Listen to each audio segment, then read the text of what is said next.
ओम नमः ओम नमः सिद्धिभ्यः।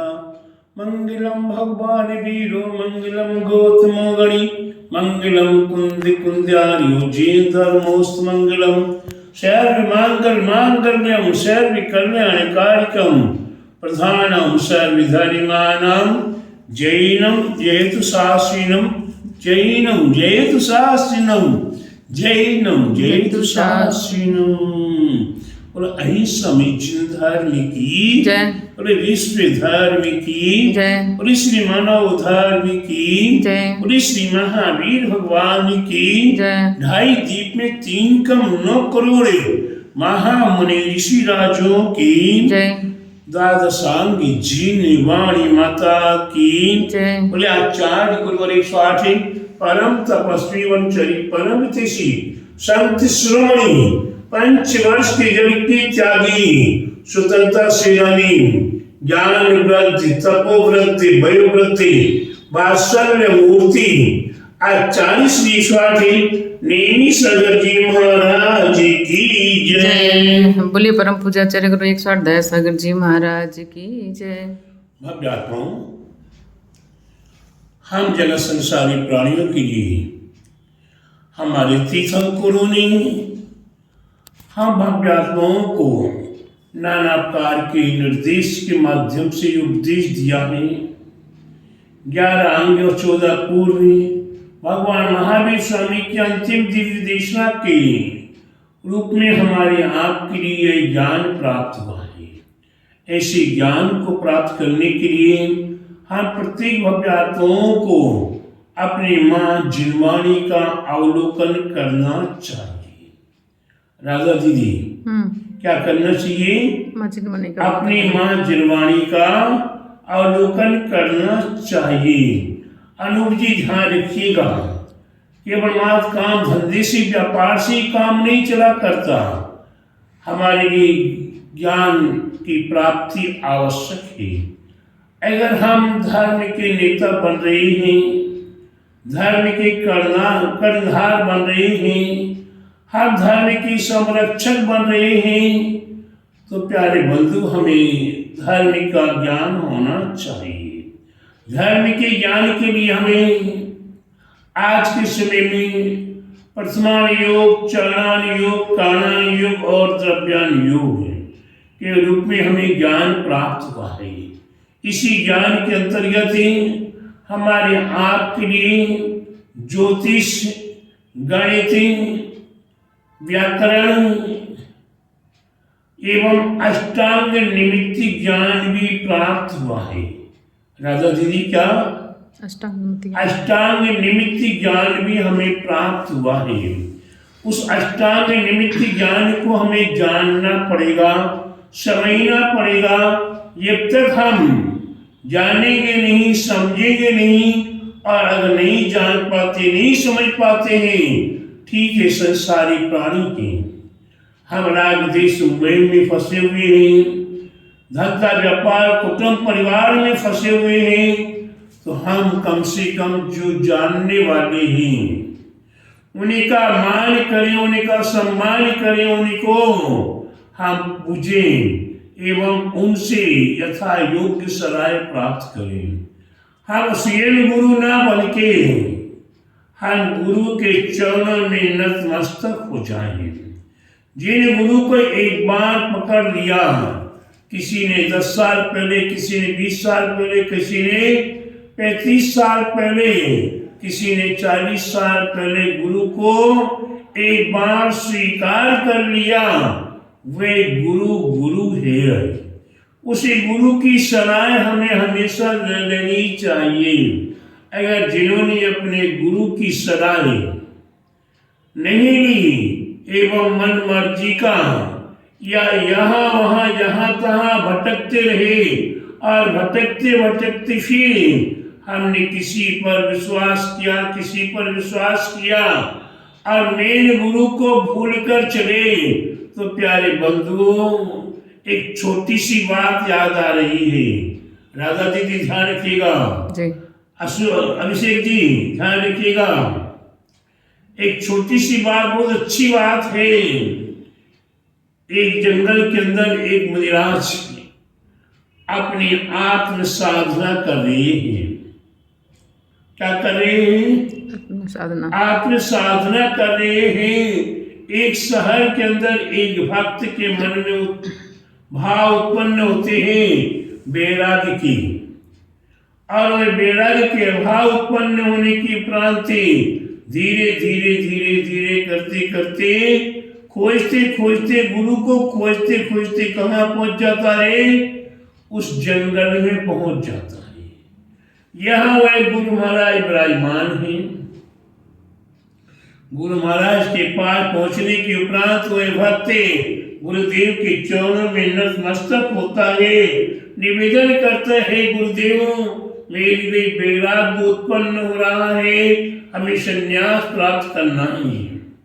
गुरुदेव ने उसे संन्यास की योग्य देखा और संन्यास के लिए उसे दिगंबरी दीक्षा दे दी। दिगंबरी दीक्षा देने के उपरांत वे गुरुदेव के साथ शहर में जाते हैं, आहार करते हैं, गुरुदेव के साथ बाहर जंगल में आ जाते हैं। इस प्रकार कई दिन हो चुके हैं। गुरुदेव आज जंगल में आते हैं, अपनी आत्म साधना में लीन हो जाते हैं। जब आत्म साधना से वृत्त होते हैं तो कुछ शिष्य के लिए सिखाने पढ़ाने का या शिष्य के साथ कुछ चर्चाएं धर्म चर्चा करते हैं। धर्म चर्चा करते करते राधा दीदी जी वह शिष्य कहता है, गुरुदेव मैंने फलाना फलाना पढ़ा, फलाना शास्त्र पढ़ा, फलाना शास्त्र पढ़ा, और मेरा यहाँ जंगल में रहने से उस शास्त्र का कोई उपयोग नहीं हो रहा है। क्या नहीं हो रहा है? उपयोग नहीं हो रहा है। शरीर संगीता जी ध्यान दीजिएगा, क्या उपयोग नहीं हो रहा है? क्या हम कहीं उपदेश नहीं कर पाते हैं, किसी शिष्यों को कुछ सिखा नहीं पाते, किसी समाज के साथ कोई चर्चा नहीं कर पाते? तो गुरुदेव मेरी इच्छा है। क्या इच्छा है? कि हम नगर नगर में जाएं, शहर शहर में जाएं और धर्म का डंका बजाएं, धर्म की प्रवाह न करें। गुरुदेव ने कहा बहुत अच्छी बात है, मेरा आपको आशीर्वाद है, मेरी आज्ञा है, आप नगर नगर जाओ, शहर शहर जाओ। और वे गुरुदेव की आज्ञा पाकर जंगल से निकलकर नगर नगर शहर शहर में जा रहा है। बहुत अच्छा ज्ञान था, बहुत अच्छा पढ़ा हुआ था, अच्छी मृदु वाणी थी।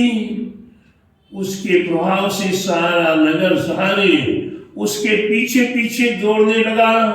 धीरे धीरे धीरे धीरे उस दिगंबर साधु की भावना इतनी बड़ी कि हर व्यक्ति कहता है कि गुरुदेव मेरे नगर में चातुर्मास करो, चातुर्मास का समय आ गया। मेरे नगर में, मेरे नगर में, मेरे नगर में। गुरुदेव एक है और आग्रह करने वाले अनेक हैं। गुरुदेव ने एक नगर में चातुर्मास की स्वीकृति प्रदान कर दी।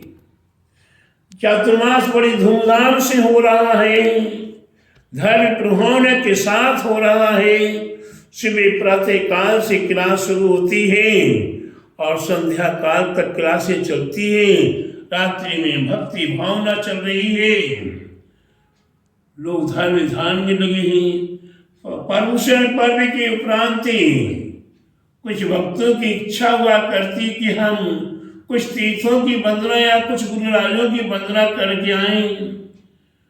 तो समाज के व्यक्तियों ने विचार किया कि ये गुरु इतने महान हैं, इनके गुरु और कितने महान होंगे। तेरी प्रतिमा इतनी सुंदर तो कितना सुंदर, तू कितना सुंदर होगा। प्यारे बंधुओं, ऐसी भावना करें। गुरु महाराज के पास जाने के विचार कर लिए, गुरुदेव के गुरु महाराज के पास जाने के विचार किए और गुरु महाराज के पास आते, गुरुदेव हमें आज्ञा दीजिए कि हम आपके गुरु महाराज के पास उनके दर्शन करके आए, उनका उपदेश सुन के आए। गुरुदेव के मन में कुछ पाप आ गया। राधा दीदी जी गुरुदेव, अनूप जी ध्यान रखिएगा, क्या पाप आ गया कि सब यहां से वहां चले जाएंगे, तो यहाँ की क्लास, उपदेश, पूजा, अनुष्ठान सब जीरो हो जाएंगे। तो गुरुदेव ने क्या उत्तर दिया श्रावकों को? श्रावकों के लिए गुरुदेव ने क्या उत्तर दिया कि आप वहां जाओगे, जंगल में गुरु महाराज विराजमान हैं, वहां अभी बरसात हुई है, नदी नाले पानी भरा होगा, कीचड़ हो रही होगी, चारों ओर मच्छर मक्खियां भनभना रहे होंगे, और गुरुदेव को तो नमोकार मंत्र का अर्थ समझाना भी नहीं आता है। ऐसा कहने के उपरांत भक्तों के भाव बदल गए, और क्या होता है, घटना में घटना क्या घटती है? राधा दीदी ध्यान दीजिएगा, क्या घटना घटी कि जैसे महाराज जी ने कहा कि गुरुदेव को नमोकार मंत्र भी नहीं आता है, उसी क्षण से उनके शरीर की हालतें गंभीर होने लगी। सर्दी, जुकाम, गर्मी, बरसातें के कारण बुखार आदि, और रात्रि होते होते उन्हें भयंकर बीमारी शुरू हो गई। सुबह प्रातः काल से न वो भगवान के दर्शन करने जा पा रहे हैं, न क्लास ले पा रहे हैं, न उपदेश कर पा रहे हैं, न मुख से कुछ बोल पा रहे हैं। जैसी जैसी समाज वाले उनकी बीमारी देखते हैं तो वेद हकीमों की लेन लग गई, लेकिन आराम क्या को हो, आराम नहीं हो रहा है। धीरे धीरे धीरे धीरे क्या होता है, कई दिन व्यतीत हो जाते हैं, और अंत में समाज वाले 5 व्यक्ति गुरुदेव के पास जाते। गुरुदेव, एक छोटा सा निवेदन है, आपकी तबीयत ठीक नहीं हो रही है, अनेकों वेद हकीमों को बुला लिया, दिखा लिया, अब आप अनुमति दीजिए कि हम आपके गुरुदेव के पास जाकर उनके दर्शन करके आ जाए, उनसे पूछ के आ जाए, मरता क्या नहीं करता? राधा दीदी जी गुरुदेव, क्या मरता क्या नहीं करता, क्या ना करता? अब तो आज्ञा देनी पड़ी, ये अच्छा जाओ गुरुदेव से पूछ के आओ हमारा स्वास्थ्य कैसे ठीक होगा। जैसे वे भक्त वहां से निकल के 5 पंच गए और जंगल में पहुंचे, सारी सुविधाएं मिलती गई, और गुरुदेव के पास पहुंचकर नमोस्तु किया, और नमोस्तु कर नहीं पाए, और गुरुदेव ने बड़े प्रेम से कहा, अरे भक्तों, तुम फलाने नगर से आए हो। वे भक्त चौंक गए, हमने गुरुदेव को भी नमोस्तु भी पूरा नहीं किया, गुरुदेव को कहाँ से क्या हो गया। फिर गुरुदेव ने 5 पंचों के नाम पुकार दिए, और आश्चर्य, कहा तुम फलाने कार्य के लिए आए हो, आपके नगर में फलाने फलाने मुनिराज हैं? बोले हाँ है। उन्हें कहा स्वास्थ्य खराब हो गया है? बोले हाँ गुरुदेव। उससे संबंधित आप पूछने आए हो? बोले हाँ गुरुदेव। उपाय बता दी गुरुदेव। उपाय इतना ही है कि तुम जाकर बोल दो, चातुर्मास की समाप्ति होने के बाद तुम्हारा विहार कहाँ की ओर होगा? अपने गुरुदेव के पास ही आपको वापस जाना, और भी मरता क्या ना करता। जैसे वही भक्ति आए, गुरुदेव से कहा, गुरुदेव ने कहा ठीक है मंजूर है। जैसे कहा मंजूर है, धीरे धीरे स्वास्थ्य हल्का हल्का ठीक होने लगा।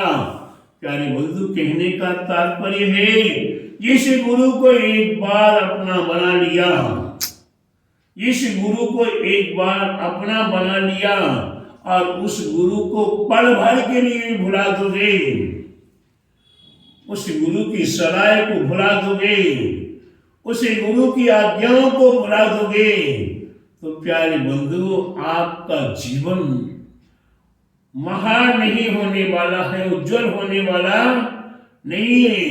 इसीलिए प्यारे बंधुओं, अपने जीवन में गुरु एक बार किया जाता है, वर्ण एक बार किया जाता है, वे मैना सुंदरी ने एक बार वर्ण किसका कर लिया? श्रीपाल, राजा श्रीपाल, श्रीपाल से शादी कर ली।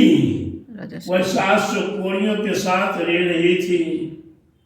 धीरे धीरे 700 कोड़ियों से थे श्रीपाल की सेवा वह मैना सुंदरी करती रही, और मैना सुंदरी की शक्ति भक्ति ऐसी अकाट थी, ऐसी सेवा अकाट थी कि मैना सुंदरी ने श्रीपाल से 700 कोड़ियों का कोड़ मिटा दिया और कंचन सी काया करा दी। तो प्यारे बंधु, अगर आपकी श्रद्धा में, आपकी भक्ति में और आपको अपने गुरु के प्रति अगर श्रद्धा आस्था भक्ति है, तो आप कितने कठिन से कठिन कार्य भी होगा उसे सफल बना सकते हो। अरे आज एक गुरु पकड़ा, कल वो पकड़ा, परसों वो पकड़ा, प्यारे बंधु 10 नौकाओं पे पैर रखोगे तो किसी नौका को आपके लिए पार उतारने की क्षमता नहीं रहेगी और बीच मैदान में डूब जाओगे। इसलिए प्यारे बंधुओं, हमें अपने जीवन में गुरु ये बनाया है, चाहे वो ज्ञानी हो, चाहे अज्ञानी हो, चाहे कैसे भी हो, वह गुरु गुरु है। और वह किस समय पे कौन सी सराय दे रहा है, उस सराय को जिन्होंने मान लिया, जान लिया और अपने जीवन में उतार लिया, वह उसी महान बनाने में समर्थ है। इसलिए प्रत्येक भव्य आत्माओं को मेरा यही निर्देश है, गुरु अपने जीवन में, आचार्य अरहंत अपने गुरु हैं, आचार्य अपने गुरु हैं, उपाध्याय अपने गुरु हैं और दिगंबर साधु अपने गुरु हैं।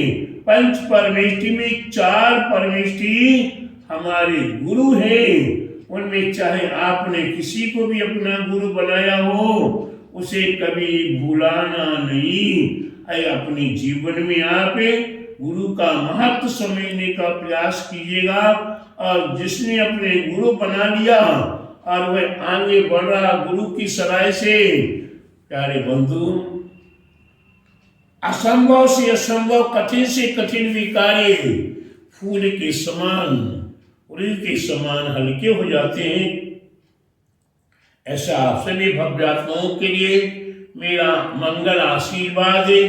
बोले महावीर भगवान की जय, बोले द्वादशांग जीने वाणी माता की जय, बोले 2.5 दीप में 3 कम 9 करोड़ महामुनि ऋषि राजों की जय, बोले आचार्य गुरुवर 108 परम तपस्वी उच्चरी परम तेसी शांति श्रमणी 5 वर्ष के जल के त्यागी स्वतंत्र सेनानी ज्ञान वृद्धि तपो वृद्धि वयो वृद्धि वात्सल्य मूर्ति आचार्य श्री 108 नेमी सागर जी महाराज की जय। बोले परम पूज्याचार्य गुरु 108 दया सागर जी महाराज की जय।